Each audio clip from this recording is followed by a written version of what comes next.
dig one out of the bag, but fanatic too, right? Yeah, Can you believe that? What an ovation. Audience on demand. It's obviously a great sports weekend. Oh, my goodness, isn't it ever? Right. So we had the Flyers opener on Thursday. They get a 5-2 win. Game 2 today against Vancouver. Yeah. Phillies played yesterday at Citizens Bank Park, cross street. Got a win, 9-1. That was. And now they're playing as we speak. They started at 2 o'clock today, and the game's on here in the East Food Hall. And the Eagles play the Cowboys tomorrow. It is something. It is a weekend if you like to come down here and watch this stuff. It is great. I love it because, like, in the middle of summer, you only have one sport going. You only have baseball. And then you get this, I'll use the word that they use in Pittsburgh quite often, confluence. Right. Of sports, playoff baseball, and it's in Philadelphia. Eagles, and it's in Philadelphia. Cowboys a week, right? And Flyers in Vancouver in the start of a season. The Sixers are starting. College football. Well, Temple didn't fare too well the other night. But, no. But still, it's all this sport. And if you're a sport fan, I love this. All these people in Flyer jerseys are watching the Phillies. Yeah. It's great. Yep, absolutely. And then, when this game is over, if this score holds, they're going to be probably letting out over there not too long before we let out here. Yeah. And if the Flyers can get a win here tonight, it's going to be fun here. About Xfinity Live will be 7:30, 8 o'clock tonight. Not to mention, it's stunningly beautiful. Oh, my goodness. You could not have asked for 2 better days for these playoff games. Unbelievable. Like, I when I was pulling into the lot earlier today, it took a little longer than normal because of the traffic. Yeah. But, everybody – he was either walking into the Phillies game or a lot of Flyer fans here playing ladder ball and cornhole, cocktails and food outside. I love this time. If anybody sees Steve Coates anytime in the next 6 months, ask him over. Ask him how his drive-in was today. Oh, I was going to say send him over to the game. I thought maybe he'd be over at the ballpark right now, bellied up to a bar watching. Oh, well, maybe a little bit later. But, it was a fun drive-in for some folks today, but it's worth it. That's a good problem to have. When you've got you've got the Phillies making their run, and you've got the folks coming here for the start of an NHL season, pretty much. So, it's a good problem to have. Yeah, no doubt. And it's game 2 for the Flyers. Like I mentioned off the hop there, they started the season Thursday with a 5-2 win over the Devils, and in a game that, in thinking about it, Brian, I had some very interesting takeaways upon further review. Okay. So, we have the immediacy of the game. We talked about it post-game show. We talked about it on the podcast, all that stuff. But, it's really resonated that they came out of the first period tied and they came out of the second period up 2 goals. And then it really resonated that after that, they start off the third period on a power play and they extend their lead. Yes. Like that, those 3 things in succession are just something we saw very rarely last year. Right.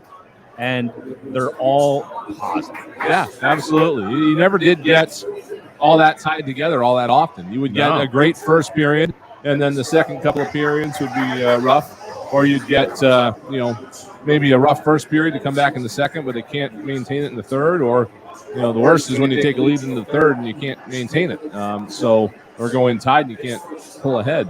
So to see all those things come together is great. And the good thing is too about the way all that went is that John Tortorella and the coaching staff certainly think that this team has a room to improve on that. I mean, it's there were times in that game when New Jersey started to take it over, but the Flyers found a way to get it done. So that's another positive thing. Yeah, it's just a good way to start the year. Torts talked about the team in the second period of points dipping, and then he mentioned Nick Delarier specifically going out on a couple successive shifts and playing with some physicality. And he feels like, look, I've always contended this too, that a guy that goes out there, a big, strong guy, and asserts his physical dominance can recapture momentum for a team, because when you have a player like that, it's my belief that everybody feels big. Yeah, absolutely. And it's really about how you feel. It's not how you are, but you can play big. Again, it's if you're a guy like Travis Konechny or a guy that's on the smaller side of things, you go out there and you feel like you've got that much more room to maneuver. You feel like that you've got a little bit more power behind everything that you do.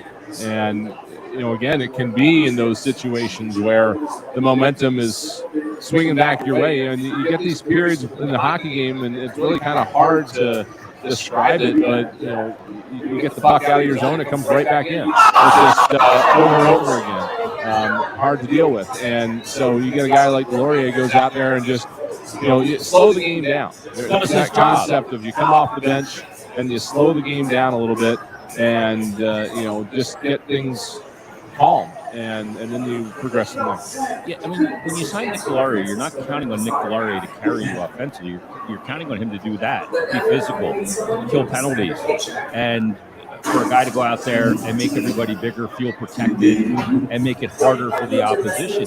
You're looking for Nick Delorier to do his job, and he did his job.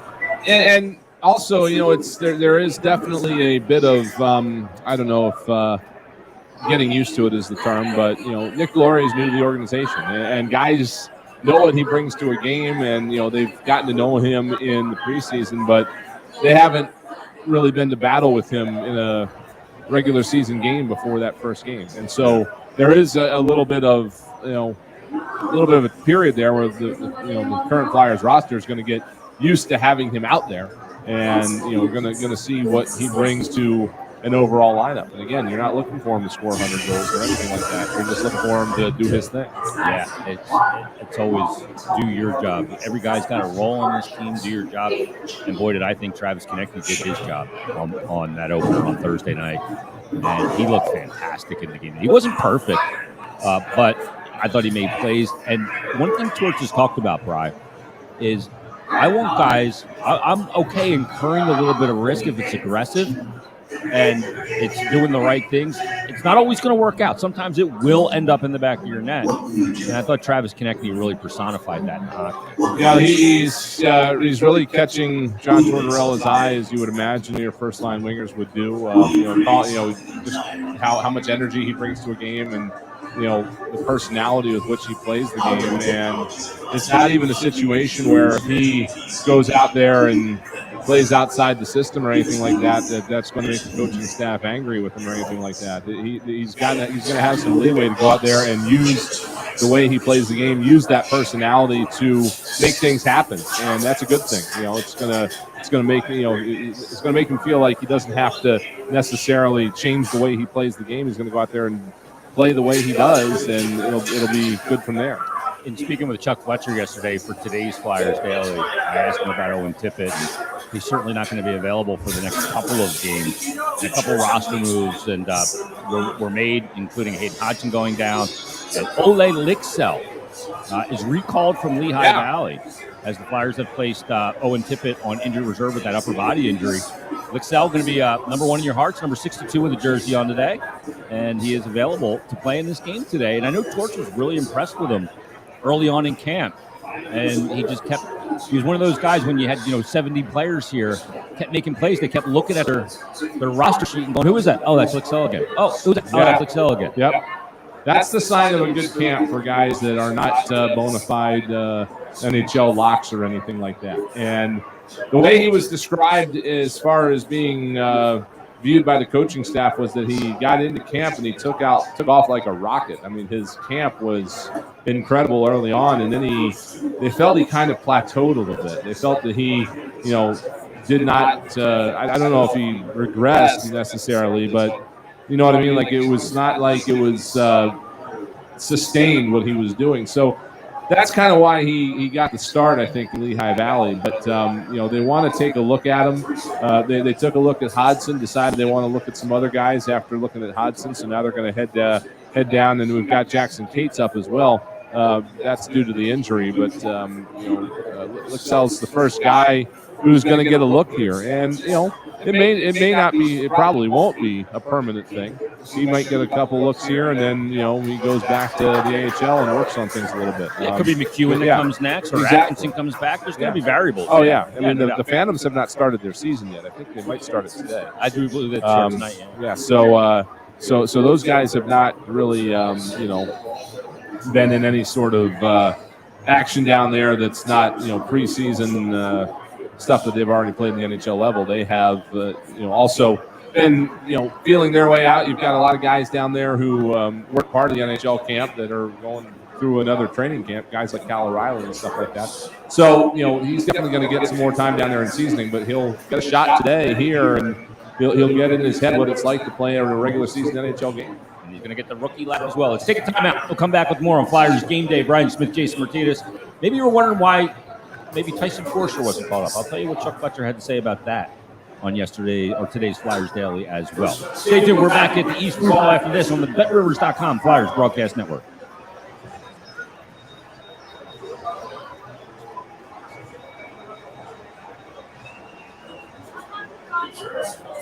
Okay. Well, yeah. I mean, I wouldn't.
And we're back live at the East Food Hall. Brian Smith, Jason Martinez, Flyers and Canucks today. We're so happy to see it. Yeah, I mean, this is like perfect timing. Do we have a hype man here somewhere?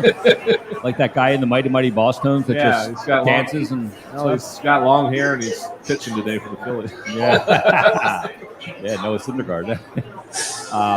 But anyway, Flyers and Canucks today. One of the things I asked Chuck Fletcher about yesterday when I spoke with him, and it's on today's Flyers Daily, was, in light of the fact that Hayden Hodgson only played roughly 4.5 minutes of playing time in that game, and Owen Tippett being out, and I look at Tippett and I go, okay, like he's a trigger, Bry, he's a shooter. Torts has asked him, what are you? What are you going to be? You going to be a scorer? You going to be a banger? What are you going to be? We don't know that yet under Torts, but with him not available, I asked, is Tyson Forster a guy that, if Atkinson's not available, could find his way to the Flyers roster here rather soon? And he was rather dismissive of that. Not dismissive of the question, but didn't think it's the right time just yet for Tyson Forster. He needs to see a little more. They want to put him in a lot of situations with Lehigh Valley, number one power play, top line minutes, maybe some PK, and just really get his game going before he comes up here to make sure that when he does come up here, he's running on all cylinders with a lot of ice time under his belt and put him in the best position for success. Yeah, and it's not just a matter of getting him, I think, minutes. It's also getting him in a situation where he establishes a routine and, gets into a rhythm. One of the things that you've always heard you don't want to do with a young player is the yo-yo effect. You don't want to bring him up for a game and then send him back down and let him play a couple of games at the AHL level and then bring him up again and then send him back. Because that's, that it is obviously the Flyers are very fortunate. Their AHL team is 60 minutes up the road. But even still, It is not part of a hockey player's normal routine to get in a car service and drive down to the next city over the day of the game. That's just not it. So they want him to get in there, and I really would like to see him. I'd love to see him have an AHL season like Claude Giroux had in 2008. Where he goes down there and he establishes dominance at the AHL level, and maybe is even like leading the league in scoring come Christmas time. Give him a good 2 months, go down there, play regularly, play the schedule, take care of your body, anticipate the game coming up, get ready for it, work on all of that, and then see if he's ready to come up and be a regular at the NHL level, because he will not, he won't come up here and suddenly be on the top line here. He'll come up after he's done that, he'll come up here and he'll be, a third line winger or something like that, and maybe move his way up the lineup. But you don't want to just shove all that other stuff to the wayside and bring him up here and have him be a third line winger, because then he won't work his way up the lineup, basically, is what I'm getting at. Yeah. It was interesting in the opener too, because we're starting to see the elements of what they want to do from a system and structural standpoint. And I had a chance to kind of run into a couple coaches and guys in the organization and ask some questions, because it is a very aggressive forecheck. Ryan messaged in, Ryan Swope on our stream, and said, is Torts a coach that will make the Flyers forwards look to attack and regain control of the puck as soon as they lose it in the offensive zone? And two, will the defensemen be ready in the neutral zone to attack and pressure and clog the blue line, forcing teams to only be able to dump the puck in and not skate and carry it in the zone? Otherwise, it will end up in a turnover. And I think we saw both of those things. We know that Torts has an aggressive forecheck. And I was talking to one of the Flyers coaches, and he was telling me that where on a 2-1-2 forecheck, a lot of times the first man, if that puck is moving, will peel out from pressure. So peel to the outside. But in Torts' system, it's a scissors effect, and it's a peel to continue pressure. Okay. So you're almost peeling toward the middle if they're going with a D to D. So then you really create a strong side, and it's even more pressure. And then the third forward's kind of reading that. But the other thing I noticed in that first game, and it was 5-on-5 cry, it was 4-on-4, and it was also on the PK, was denying entries at the blue line with much more aggressiveness than we saw last year at anything. I don't remember which video I was watching, whether it was the last episode of The Standard or if it was it might have been ESPN's locker room look yesterday. I think that might have been what it was, where he was saying, all right, boys, the thing we're going to start with is our trap. And that's what he's talking about. He's talking about starting with and focusing on preventing those zone entries and things like that. And that's, probably what you saw there was that effective work. And that's the kind of thing that a Tortorella team is going to be very, very good at before they're good at scoring a bunch of goals or anything like that. That you mentioned that scissors effect, and I've seen that. I've seen it a lot in training camp, where they like to teach a system where guys are going in to the zone in pairs and they're crossing up and they're trying to create confusion on the defensive side of things. Yep. And then you'll see a drop pass to a trailer, stuff like that. Like, that is one thing that the Flyers really needed to get out of their game, in my opinion, was just skating into the zone with the puck and then whatever.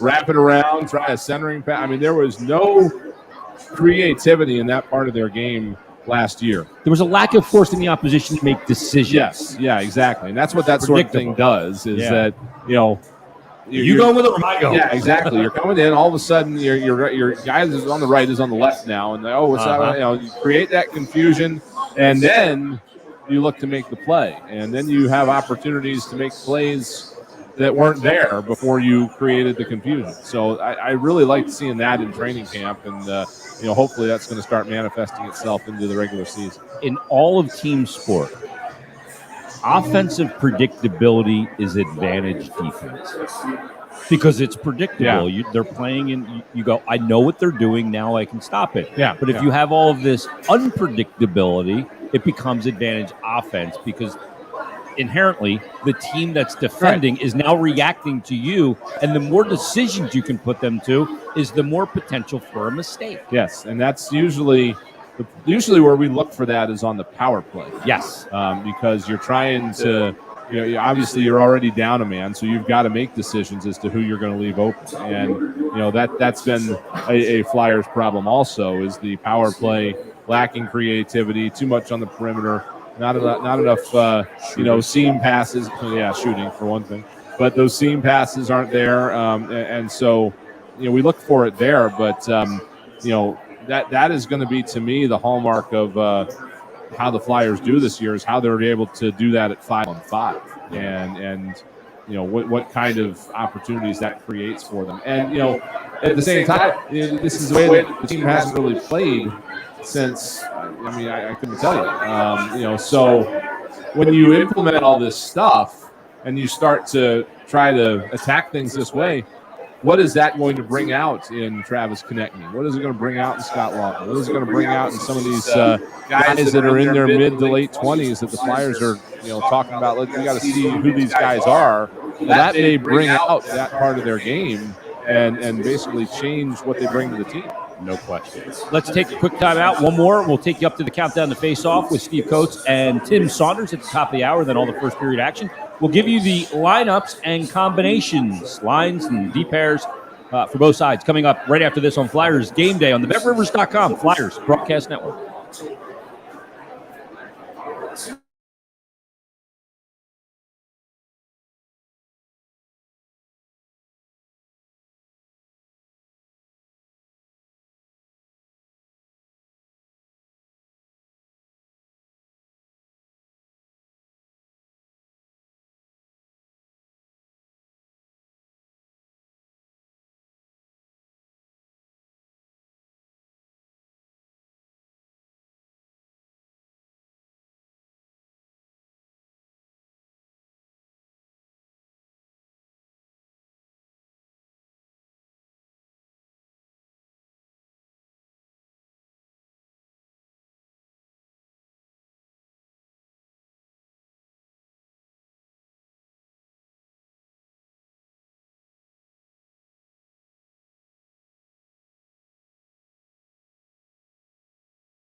We are live at the East Food Hall. Are you ready for a little roster and combinations, Bri? Yeah, let's go for it. That's a good thing, because I'm going to give them to you no matter what. Okay. All right, so let's start with the Vancouver Canucks. Top line will be JT Miller centering Tanner Pearson and Brock Besser. How about Elias Pettersson on the second line with Kuzmenko and Hollander on the other wing? Horvat centering Podkolzin. I remember that name because last year he scored on the Flyers. Oh, okay. Garland on the other wing there. Also, Aman and Lazar and Joshua on the fourth line. And then, how about this? Hughes along with our old buddy, Shen. Oh. Luke Shen is on the top pairing on the right side there. Interesting. Yeah, with Quinn Hughes. Pretty crazy, right? I thought he had one foot out of the league when he was with Tampa. He was an extra and played a couple playoff games in that 1 year. Yeah. Ekman Larson's with Pullman on the second pair, Stillman and Burrows on the third pair, and Thatcher Demko going to get the start and goal. Very good goaltender for the Vancouver Canucks. For the Flyers, it's going to be Hayes centering Lawton and Konechny once again. It will be Noah Cates centering Joel Farabee And 57. Who's 57? Allison. That's Wade Allison. Yeah. 48 is Morgan Frost. He'll be centering James Van Riemsdyk. And I can't really read the writing. Can you read that? 50. I'm not looking. Is that 30? Sorry. It looks like 58. 58 okay. would be Jackson Lisinski. or Daniel Lisinski. We did hear that Lisinski was going to be moved out to the wing. They wanted to take the pressure off him a little bit from playing center. So that's that switch. I'm waiting on my new glasses. I can't see so good today. Jackson Cate centering on the fourth line with Nick Delarier and Ole Lixell. Your D pairs going to again be Tony DeAngelo and Ivan Provorov. It's going to be Travis Sanheim and Justin Braun. No Risto again today. And then that fourth pair is Zamula and Sealer. Carter Hart is your goaltender. He'll get the start once again today. What a good performance out of him in game one, by the way. Yeah, absolutely. We saw the one goal that was shaky, which, again, a guy who played no preseason games, hadn't seen game action since April. I'll give him a pass on that. He was rock solid after that, and, that's just great. I mean, I don't know that, with the exception of the early 2021 season, that shortened season, I don't know that Carter's ever been a problem, and I don't think he's going to start now. I'm really excited to see him progress in his game this year as he gets back to normal, so to speak. Yeah, and I mean, 35 saves on 37 shots, and you really need your goaltender in certain spots in the game to be the catalyst that helps you, put you in a position to win the game. And after the Devils scored that goal to make it 4-2, they really threw everything at the Flyers at that point. And he was stellar. Made several good saves. You get him within one, you start going, oh no, we that team last year that couldn't hang on to it. But he held down the fort when they needed him to, and that put him in position to win it. Eventually they got the empty netter from Morgan Frost, and they skate off with the 5-2 win. You get in that zone, and you're just a fire extinguisher. You've got putting out the fire. Yeah, everything coming at you. And your goalie starts making outstanding saves and, or not letting up rebounds or things like that. And it's like the sprinkler system comes on, especially if he can do it without giving up the rebounds, because then that just quells the momentum. You get a fresh line out, you get the face off, and you get a chance to reset, as opposed to just making saves, having them cleared off the boards but not out, and then they're coming right back in at you. I mean, the easiest way to success, as we mentioned earlier in hockey, is to create uncertainty. And once you've got a zone entry and that first shot is stopped and the rebound goes to the corner and then it gets cleared out but it hits somebody in the rear end and then it's back in the slot, I mean, when that stuff starts happening, that's when things get crazy and usually you get the goal scored. And so that's why, if you can hold those rebounds or whatever, you prevent that, I mean, you can just calm everything down right there. One of the things Torts said after the game really stuck out to me. It was 3 words. He said, the NHL is a find a way league. Yeah. And I thought I really kept thinking about that. Wow, this sport is a find a way to win league. And sometimes it's going to be different in every game. What happens in the game dictates how you have to find a way. Today's game could be far different from Thursday's game. But the sign of growth is that you find a way, and you find multiple ways to put yourself in position to get wins.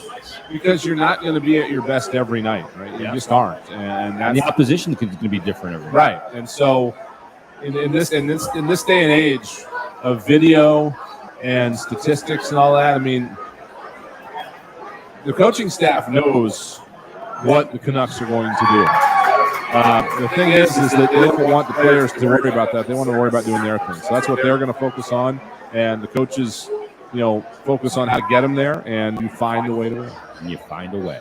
We're going to find our way to Tim Saunders and Steve Coates for the countdown to face-off and all the first period action between the Flyers and the Canucks. Stay tuned. That's coming up right after this. You've been listening to Flyers Game Day with Brian Smith, Jason Martinez on the BetRivers.com Flyers Broadcast Network. Your home for Philadelphia. You guys are clear. Hockey.